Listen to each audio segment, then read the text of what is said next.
बातमीपत्रामध्ये आता पाहणार आहोत गावाकडच्या महत्त्वाच्या 50 बातम्या अतिशय वेगवान स्वरूपात सुरुवात करूया। देशातील स्वच्छ शहरांच्या यादीमध्ये मुंबईला टॉप शहरांच्या यादीमध्ये स्थान मिळवलं नसलं तरी 33व्या क्रमांकावर मुंबईला स्थान मिळालेलं आहे। गेल्या वर्षी मुंबई 37व्या क्रमांकावर होती। मुंबईची पूर्णतः पिछेहाट झाली नसली तरी विशेष सुधारणा झाली नसल्याचं निकालावरून दिसून आलंय। स्वच्छता अभियानामध्ये नवी मुंबई पालिकेनं सुपर स्वच्छ लीग नामांकन मिळवलेलं आहे। 10 लाखांहून जास्त लोकसंख्या असलेल्या शहरांमध्ये हा बहुमान मिळवणारी नवी मुंबई राज्यातील एकमेव पालिका आहे। तर मीरा भाईंदर देशातील सर्वात स्वच्छ शहर आहे। मुंबई पुणे द्रुतगती महामार्गावरील वाढते अपघात रोखण्यासाठी परिणामकारक उपाययोजना म्हणून महाराष्ट्र राज्य रस्ते विकास महामंडळानं महामार्गावर ITMS यंत्रणा बसवलेली आहे। त्याला येत्या शुक्रवारी 1 वर्ष होतोय। या कालावधीमध्ये चालकांनी वाहतूक नियमाचं उल्लंघन केल्याबद्दल 27,76,000 वाहनांवर दंडात्मक कारवाई झाली आहे आणि त्यातून 470 कोटींचा दंड ठोठावण्यात आलेला आहे। इयत्ता 11वीच्या प्रवेशाच्या दुसऱ्या नियमित फेरीमध्ये राज्यातील एकूण 2,51,804 विद्यार्थ्यांना प्रवेशासाठी महाविद्यालय मिळालेली आहे। या फेरीमध्ये पुणे विभागातील जवळपास 43,702 विद्यार्थ्यांची प्रवेशासाठी निवड झाली आहे। राज्य सामायिक प्रवेश परीक्षा कक्षामार्फत राबवलेल्या प्रवेश प्रक्रियेतून व्यावसायिक अभ्यासक्रमांना प्रवेश घेतलेल्या विद्यार्थ्यांना प्रवेश नियामक प्राधिकरणानं त्यांचे प्रवेश मंजूर केलेत की नाही हे आता तपासता येणार आहे। इंग्लंडमध्ये सरकार कुणाचं आणायचं हे नुकतीच वयात आलेली तरुण मंडळी ठरवतील असा निर्णय तेथील सरकारनं घेतलाय। इंग्लंड सरकारनं मतदानाचं किमान वय 18 वरून 16 वर्षांवर आणायचं ठरवलंय। फ्लाय 91 कंपनीकडून 9 जुलैपासून गोवा सोलापूर मार्गावर विमानसेवा सुरू करण्यात आलेली आहे। आतापर्यंत या मार्गावर 1414 प्रवाशांनी हवाई प्रवास केलाय। सध्या पावसाळ्यामुळे सर्वच मार्गांसाठी फ्लाय 91 कडून मान्सून ऑफर सुरू केलेली आहे। ही ऑफर कंपनीच्या सोलापूरसह इतर मार्गांवर देखील सुरू आहे। निवडणुकीच्या कामांना पाठवू नका, शासनाच्या निर्णयानुसार शिक्षकांना फक्त अध्यापनाचंच काम द्या या मागण्यांसाठी शिक्षकांनी पालिकेच्या शाळांबाहेर ठिय्या आंदोलन केलं। मुंबई महानगर क्षेत्रातील 11वीच्या ऑनलाईन प्रवेश प्रक्रियेअंतर्गत पहिल्या फेरीमध्ये एकूण 79,403 विद्यार्थ्यांना प्रवेश मिळाला असून यामध्ये वाणिज्य आणि विज्ञान शाखेला सर्वाधिक पसंती मिळालेली आहे तर कला शाखेचं आकर्षण कमी झालेलं आहे।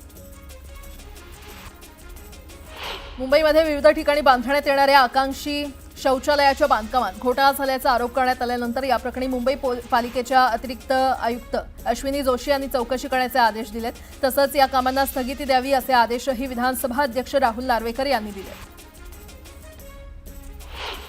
मिठी नदीतील गाळ काढण्यात आलेल्या भ्रष्टाचाराची SIT मार्फत चौकशी करण्यात येते। 2012 पासून 2021 या काळातील 3 लाखांहून अधिक फोटो SITनं तपासले असून काही आरोपींना अटकही केली आहे। मात्र या चौकशीची व्याप्ती वाढवून 2006 पासून चौकशी करणार असल्याची माहिती उद्योग मंत्री उदय सामंत यांनी दिली आहे।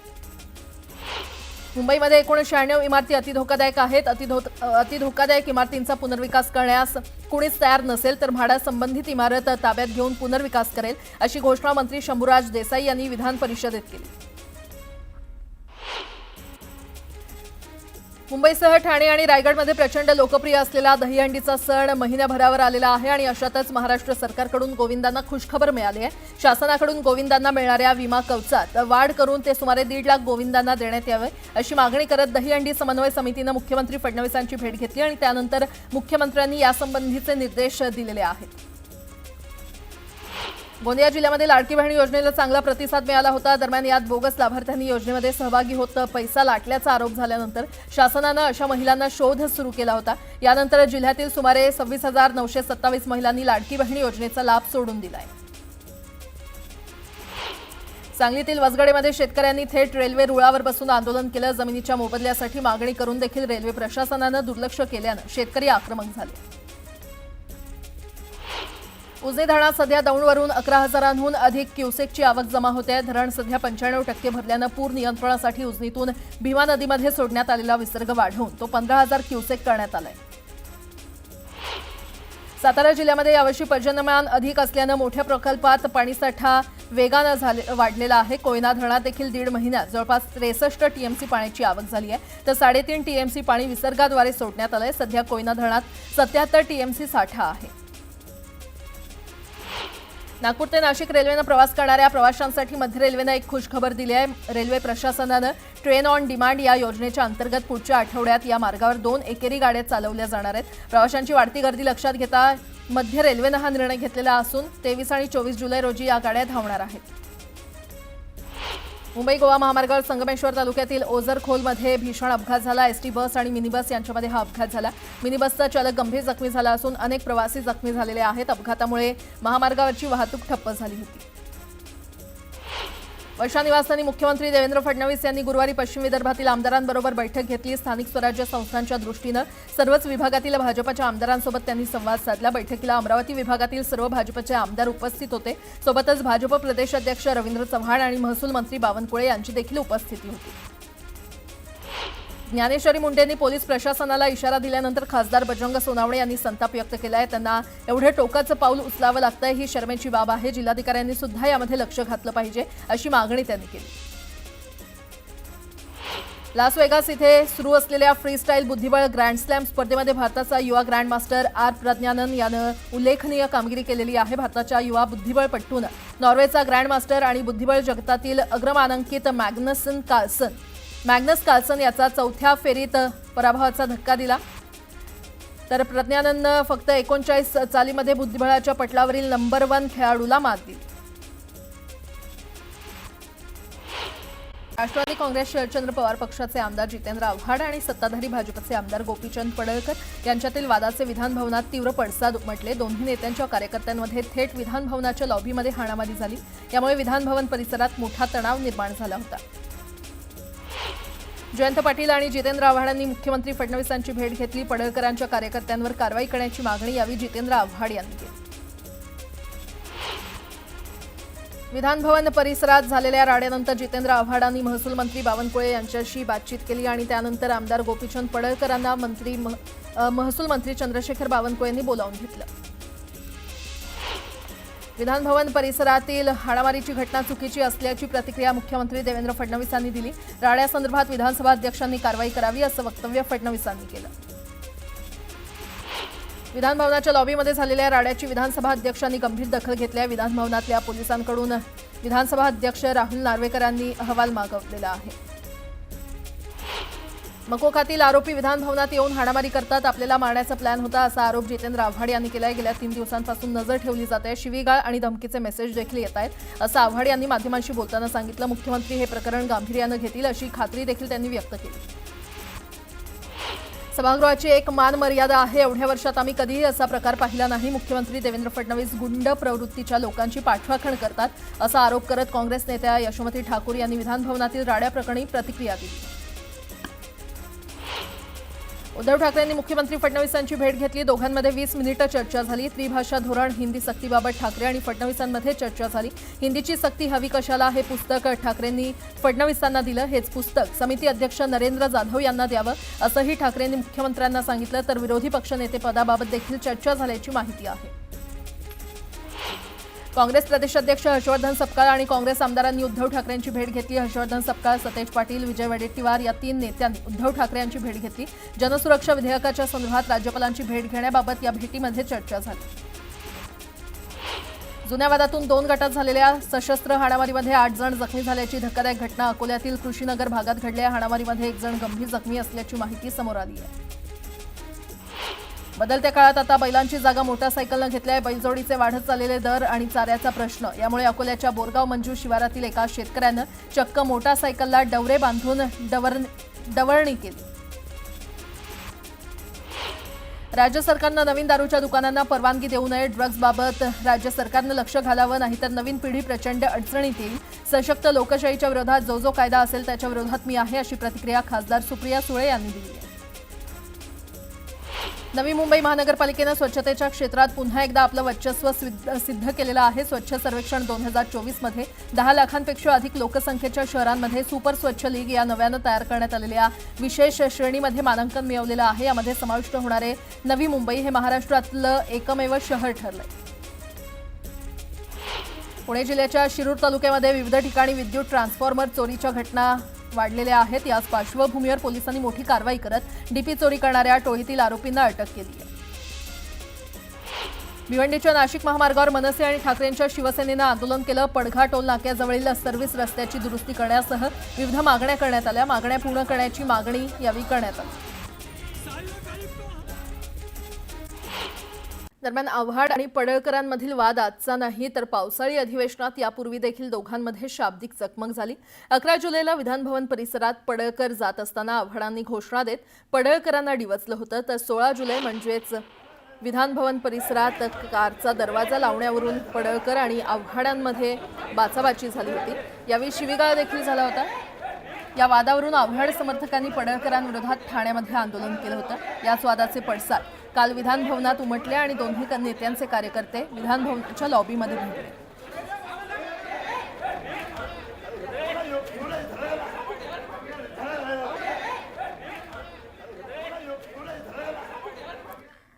या राड्यानंतर जितेंद्र आव्हाड आणि बावनकुळेंची विधानभवनात भेट झाली। दोघांमध्ये काही वेळ चर्चा झाली। दरम्यान या राड्यानंतर आव्हाड आणि पडळकर यांच्यामध्ये समेट घडवून आणला असून दोघांमधील वाद मिटल्याचं बावनकुळे यांनी सांगितलं। आपण पाहतोय या संपूर्ण राड्यानंतर जितेंद्र आव्हाड आणि बावनकुळे यांची भेट झाली आणि त्यानंतर पडळकर आणि आव्हाडांमध्ये समेट घडवून आणली असल्याचं बावनकुळे म्हटले। आता हा वाद मिटलेला आहे। मी माननीय जितेंद्र आव्हाड आणि गोपीचंद पडळकरशी बोललेलो आहे। मी माननीय अध्यक्षाची चर्चा केली आहे। हा वाद आता मिटलेला आहे। यानंतर असा कुठलाही वाद त्यांच्या दोघांमध्ये होणार नाही आणि कार्यकर्त्यांमध्ये होणार नाही। दरम्यान या राड्यानंतर गोपीचंद पडळकर यांनी दिलगिरी व्यक्त केलेली आहे। विधानसभेच्या प्रांगणामध्ये जी घटना घडलेली आहे ती अत्यंत दुर्दैवी घटना आहे। याचं अतीव दुःख विधानसभेचा सदस्य म्हणून मला आहे। मी महाराष्ट्र विधानसभेचे अध्यक्ष आणि सभापती हे आवारपूर्ण त्यांच्या अंतर्गत असल्यामुळं मी दिलगिरी व्यक्त करतो आणि याविषयी आमचे सगळे नेते मंडळी यांच्याशी चर्चा करून मी तुमच्याशी सविस्तर बोलतो। दरम्यान ऋषी टकले हा पडळकरांचा कार्यकर्ता होता। टकलेचे पडळकरांसोबतचे फोटो समोर आले। टकले हा सांगलीच्या पलूस कडेगावचा राहणार आहे।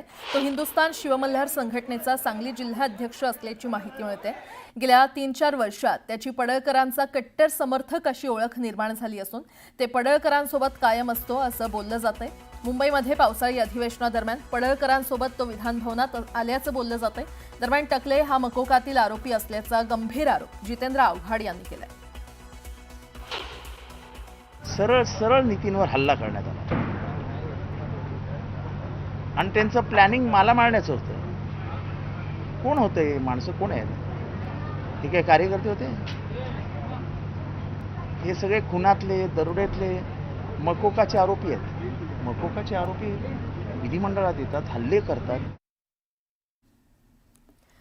गोपीचंद पडळकर आणि जितेंद्र आव्हाडांमधील राड्यावर विधानसभा अध्यक्ष राहुल नार्वेकर यांनी काय प्रतिक्रिया दिली आहे पाहूयात। आज जी घटना विधान भवनाच्या आवारात घडली ही अत्यंत दुर्भाग्यपूर्ण आहे। संसदीय लोकशाहीच्या या मंदिरात अशी घटना घडणं हे कदापि स्वीकारलं जाणार नाही। या संदर्भातला सखोल अहवाल मी मागवलेला आहे।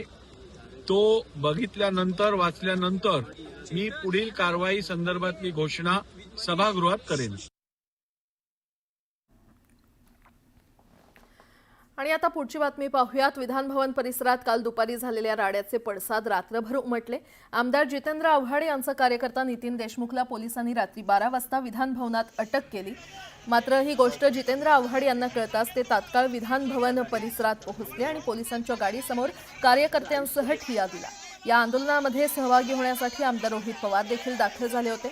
जितेंद्र आव्हाड ठिय्या आंदोलनावर ठाम असताना पोलिसांनी 1:30 वाजता आंदोलकांची धरपकड केली। जितेंद्र आव्हाड यांनी पोलिसांची गाडी अडवून ठेवली होती। पोलिसांनी आव्हाडांना गाडी खालून खेचत बाहेर काढलं आणि नितीन देशमुख यांना पोलीस घेऊन गेले। दरम्यान ज्यांना मारहाण केली त्यांनाच पोलीस पकडून नेत आहेत, मात्र ज्यांनी मारहाण केली त्यांना सोडून दिलं अशी तक्रार जितेंद्र आव्हाड यांनी केली। त्यामुळे शुक्रवारी मध्यरात्री विधानभवन परिसरात आव्हाड आणि पडळकरांमध्ये झालेल्या वादाचे पडसाद उमटले।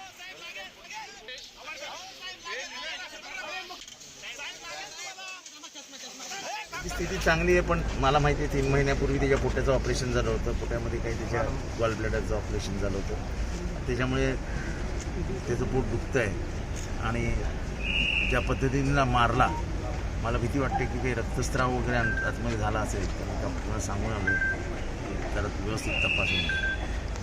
ठीक सर, थँक्यू सर. ठीक आहे सर, थँक्यू. ही दोन दृश्य आपण पाहतोय. तर विधान भवन परिसरात काल दुपारी राडा झाला आणि त्यानंतर जितेंद्र आव्हाड यांच्या कार्यकर्त्याला रात्री पोलिसांनी अटक केली. त्यानंतर जितेंद्र आव्हाड यांनी विधान भवन परिसरात ठिय्या मांडला. पोलिसांची गाडी अडवून ठेवली होती जितेंद्र आव्हाड यांनी. नितीन देशमुख याला पोलिसांनी अटक केल्यानंतर जितेंद्र आव्हाड यांनी पोलिसांसमोरच ठिय्या मांडला असल्याची ही दोन दृश्य सध्या आपण पाहतोय.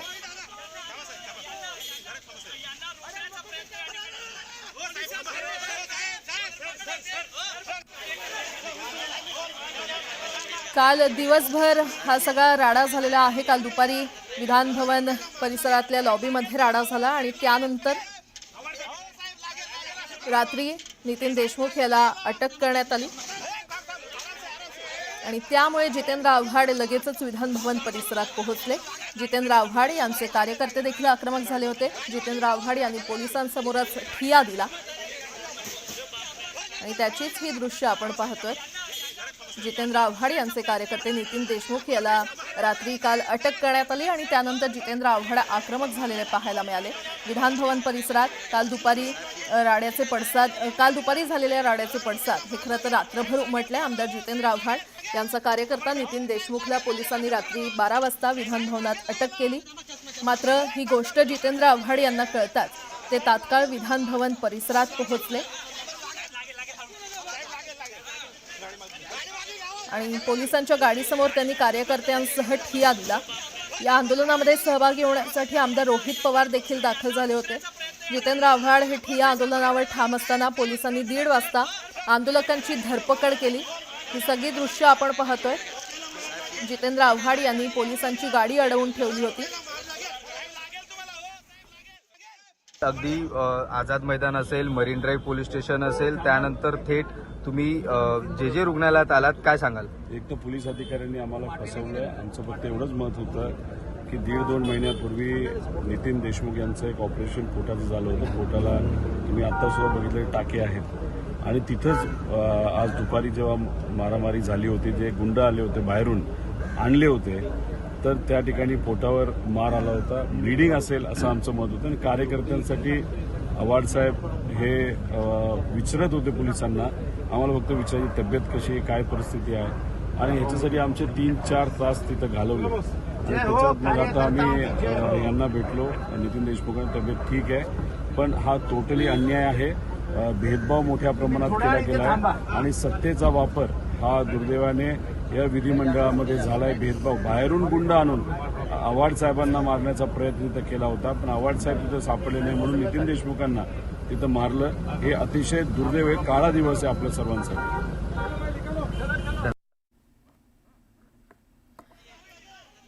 तर हा सगळ्यांसाठी काळा दिवस आहे असं रोहित पवार यांनी म्हटलेलं आहे. जितेंद्र आव्हाड यांच्या कार्यकर्त्याला म्हणजेच नितीन देशमुखला रात्री पोलिसांनी अटक केली आणि त्यानंतर रात्रभर जितेंद्र आव्हाड यांनी ठिय्या दिला.